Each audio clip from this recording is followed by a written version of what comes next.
Up first, a villain playing the victim. The audacity of my soon-to-be ex-wife. Some background. She had a pretty typical affair. Guy from work went from emotional affair to physical affair.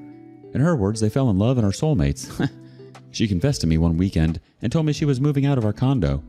I was blindsided, tried to get to talk about it, but she was firm. She didn't love me anymore. It hurt, but I accepted it. I'm not going to beg someone to stay with me. This all happened 6 months.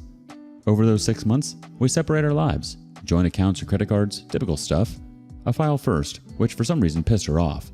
She gets a lawyer to draw up how we'll divide things to make this painless. Over this time, we don't see each other at all and only communicate via text or email.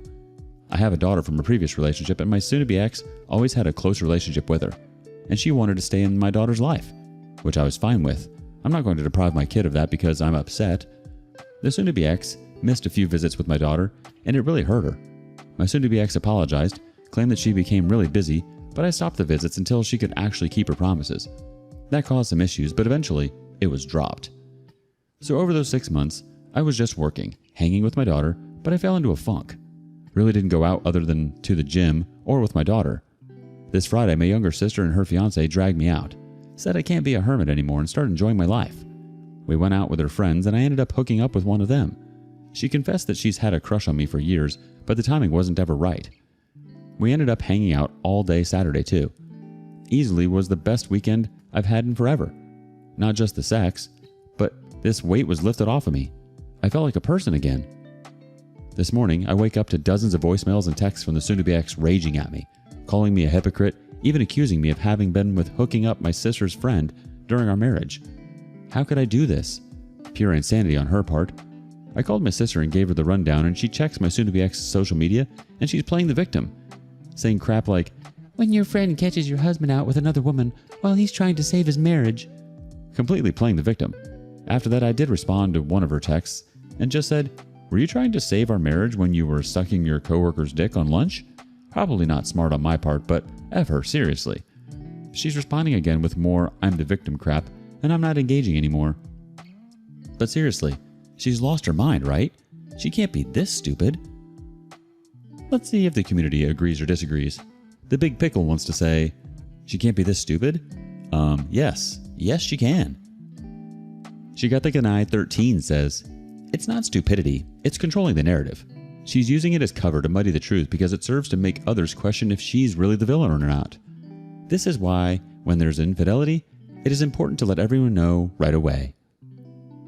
A deleted user says, this is BS. She left home 6 months ago. She started the divorce. Do not your colleagues in social circle know this? You must have posted it even on social media. If you give her control, she will do what she wants. The OP replies, I really don't do social media other than browsing Reddit, but at her work everyone knew they didn't try and hide it. I told all my friends and family, and she has no control at all. I really don't care what she does or wants. It's not my concern.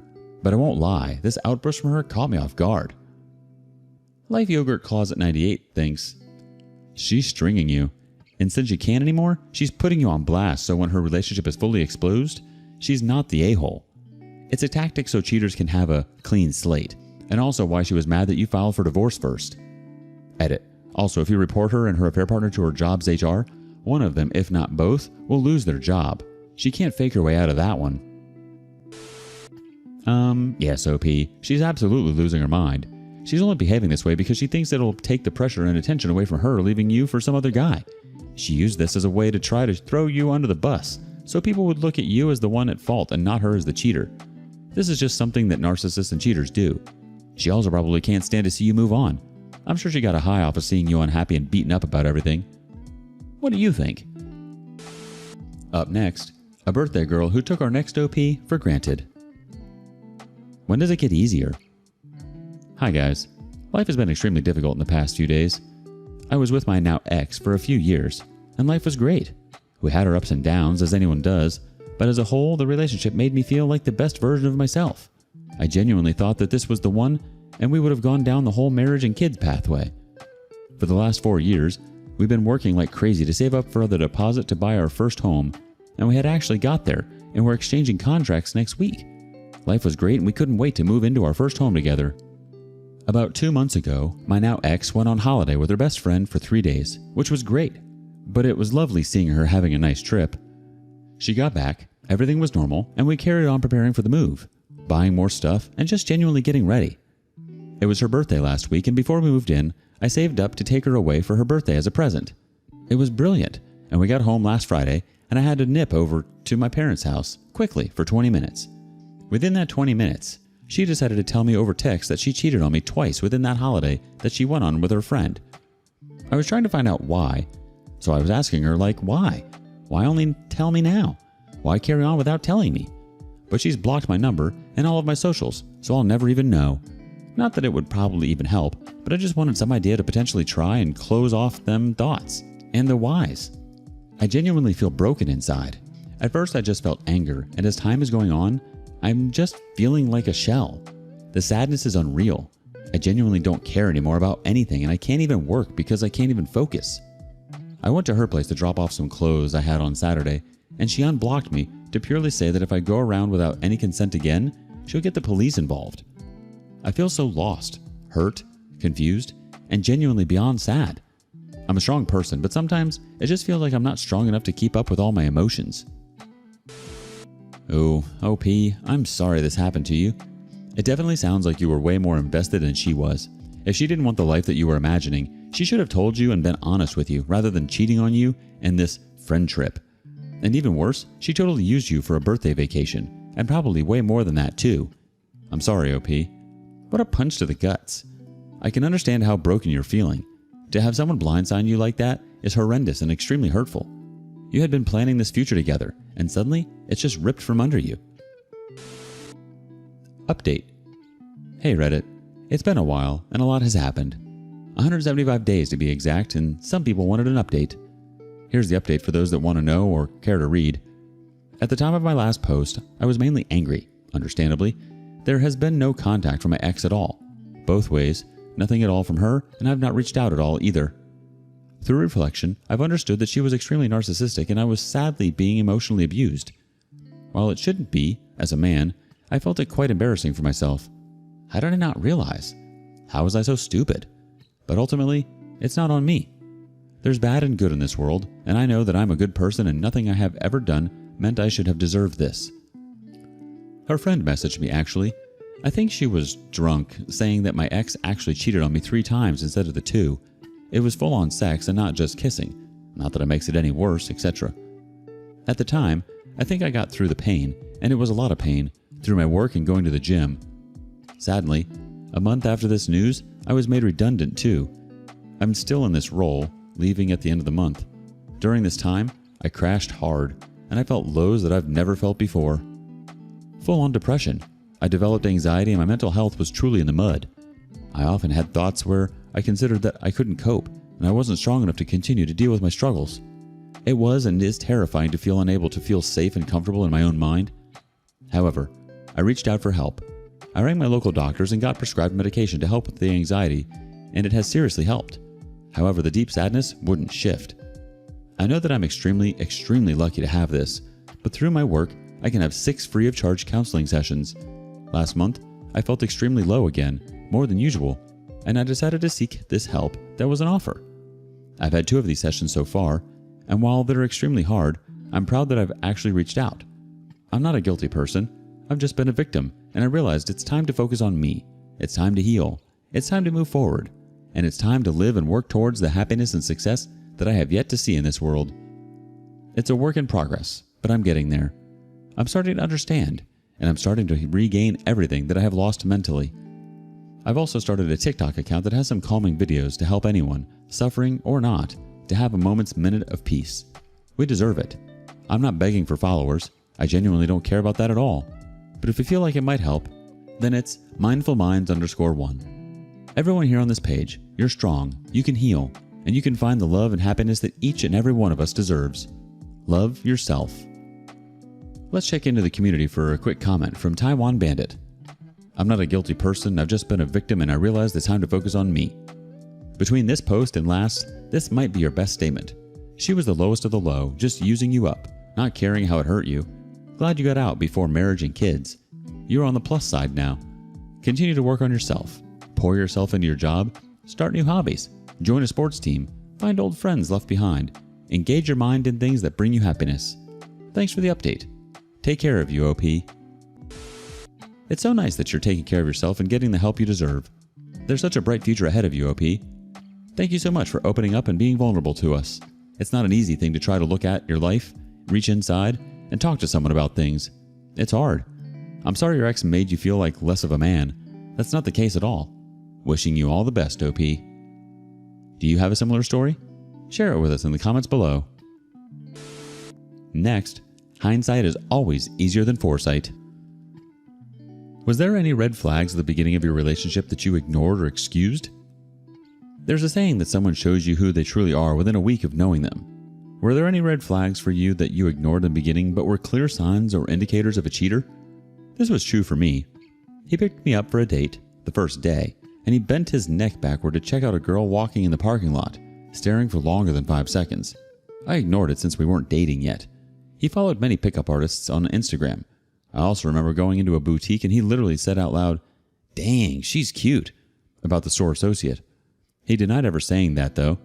A few days later, he brought me to a toy store and bought me a huge stuffed animal. The store associate came up to him and said, "Didn't you bring another girl here last week?" The guy told me I deserved better and that I was too pretty for him. He of course denied it and accused the store associate of just being jealous and hitting on me.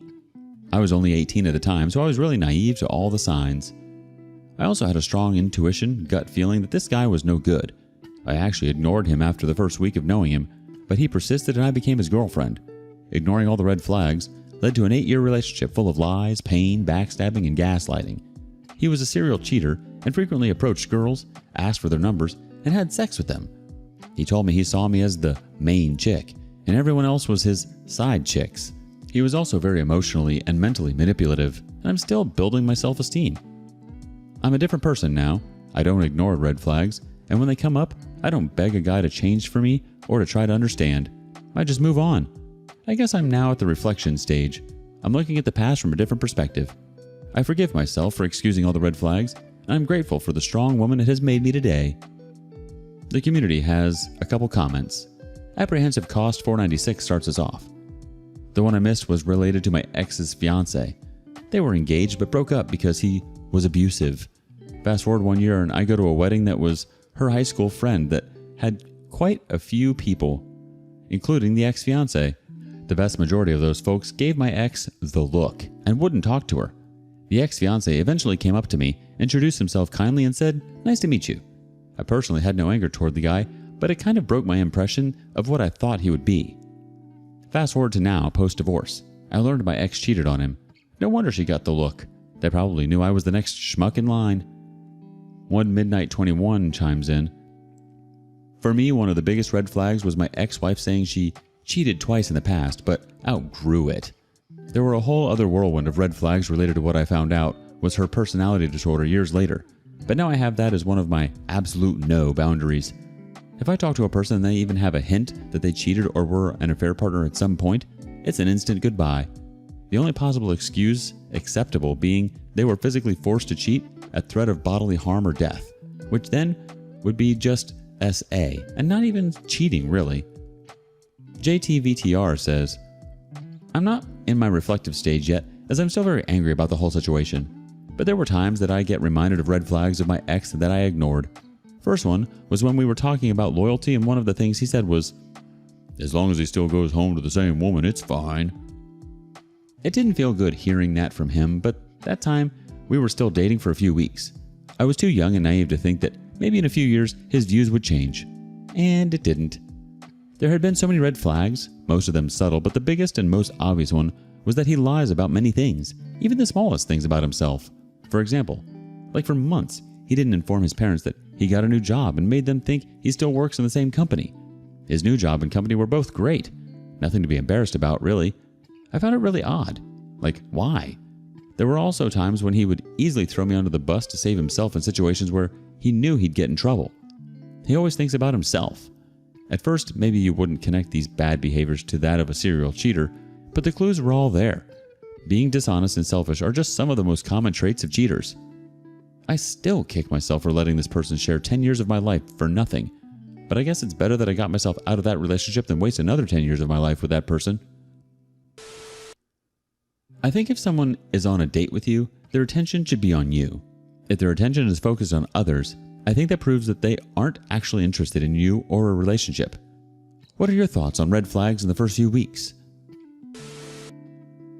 Up next, a pathological liar masquerades as a hardworking single father. The dark side of deception, how a single dad's lies shook my faith in humanity.